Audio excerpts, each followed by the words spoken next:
और कवी इम्कानात हैं, क्योंकि देखिए जो पुलिस कमिश्नर का बयान आ चुका है, पुलिस कमिश्नर ने वादे कर दिया है, हिदायत जारी कर दी हैं कि अब कांग्रेस का कोई लीडर हो या किसी भी जमात का कोई लीडर हो, उसको बहराइच पहुंचने के तमाम रास्ते उसके लिए बंद कर दिए जाएंगे। और देखिए जहाँ जी। तक दफा 144 का निफाज है, तो उसमें यह है कि 4 लोग एक जगह इकट्ठे ना हो सके।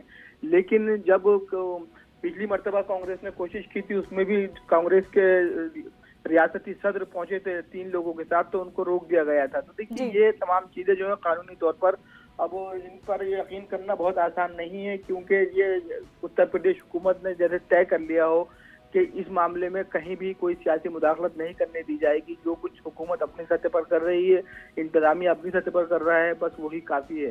तो अब जी। देखना यही है कि सियासत की सतह गर्म होती है और क्या कुछ इसके नताइज बरामद होते हैं। लेकिन अवामी गम गुस्सा भी बरकरार है।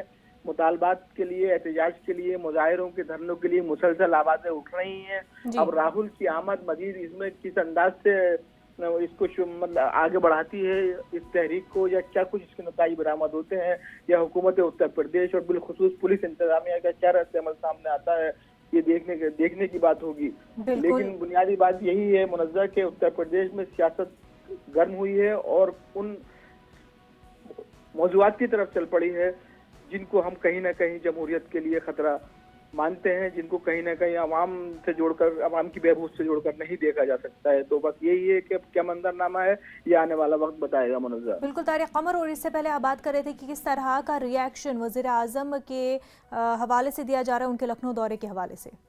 हाँ, ये बहुत अहम सवाल है। देखिए लोगों को यही उम्मीद थी कि जब वज़ीर आज़म ने यहाँ अपना लेक्चर शुरू किया, अपनी तकरीर की, तो लोग यही सोच रहे थे, एक बड़ा तबका ये मानता था, तसव्वुर में था कि वो कहीं ना कहीं इस पूरे बहराइच के वाक़े पर जो है इजहार अफसोस करेंगे और बात में कोई ऐलान करेंगे। या लेकिन जो खामोशी रही, जिस अंदाज से मौजूआत को बिल्कुल दूसरी तरफ मोड़ा गया, तो उससे लोगों को अब ये एहसास भी है, हैरत भी है कि आखिर होना क्या है और क्या चाहती है रियासती हुकूमत, क्या चाहती है मरकजी क़यादत, और जो मुल्क के बहुत अहम लोग हैं, सरबराह हैं, बिलखुसूस मुल्क को चलाने वाले लोग हैं, वो आखिर ऐसे मौज़ूआत पर भी अगर खामोश हैं, तो लोग मर रहे हैं, बेगुनाह लोगों को रौंदा जा रहा है, उस पर भी अगर जी। लोग खामोश हैं, तो फिर मुल्क में कहाँ ये आईन और कानून का निज़ाम कायम रह सकेगा मुनज़्ज़र। बिल्कुल तारिक कमर, बेहद शुक्रिया आपका।